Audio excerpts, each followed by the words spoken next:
उन्होंने कार का रुख उस हवेली की तरफ मोड़ा ही था कि कार का इंजन बंद हो गया।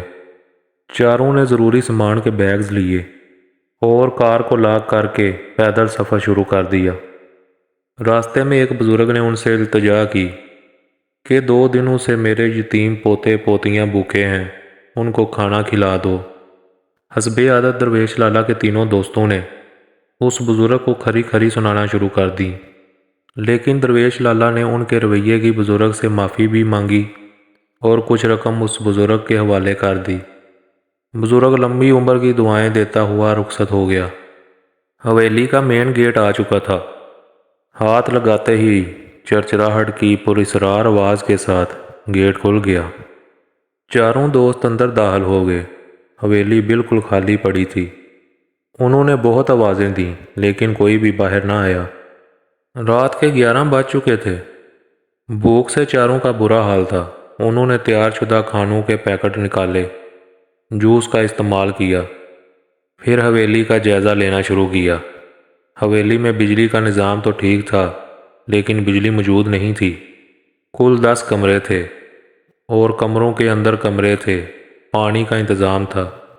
चारों दोस्तों ने टार्च की मदद से बाथरूम का इस्तेमाल किया।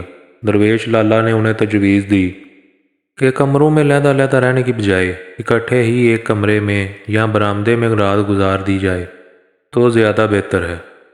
उसने खुद भी वज़ू किया, नमाज पढ़ी और अपने दोस्तों को भी ज़बरदस्ती वज़ू करा के नमाज पढ़ाई। रात के 12 बज चुके थे।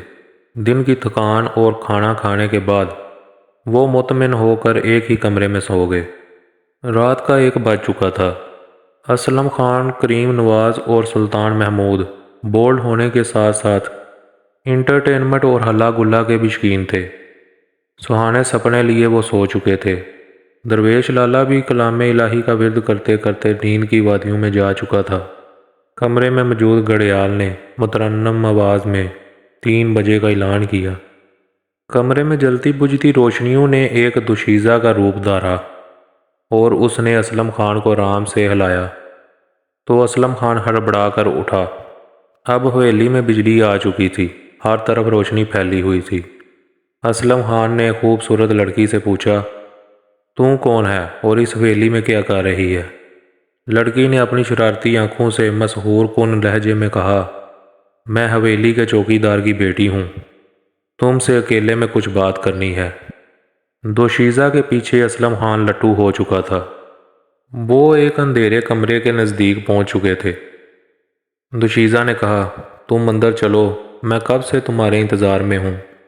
असलम खान ने कहा, तुम्हारी मेरी जान पहचान नहीं, तुम मुझसे ज़्यादा जाज़ब नज़र हो, फिर मुझ पर क्यों फरीफ्ता हो?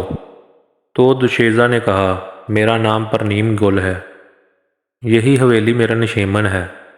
तुम आंखें बंद करो तो मैं एक सरप्राइज़ दूंगी और हम हमेशा के लिए एक हो जाएंगे। अचानक कमरे में एक रोशनी उभरी और एक दहशतनाक मर्दाना आवाज़ सुनाई दी, असलम खान, आंखें खोलो। असलम खान ने आंखें खोली तो देखा कि दोशीज़ा की जगह एक कवि हैकल मखलूक उसके सामने थी। असलम खान के हाथ पांव जंजीरों से जकड़े हुए थे। असलम खान ने लरजते हुए होंठों से सवाल किया, तुम कौन हो और मुझे क्यों बांधा हुआ है? और वो दोशीज़ा परनीम गुल कहाँ है? कमरा खौफनाक कहकों से गूंज उठा।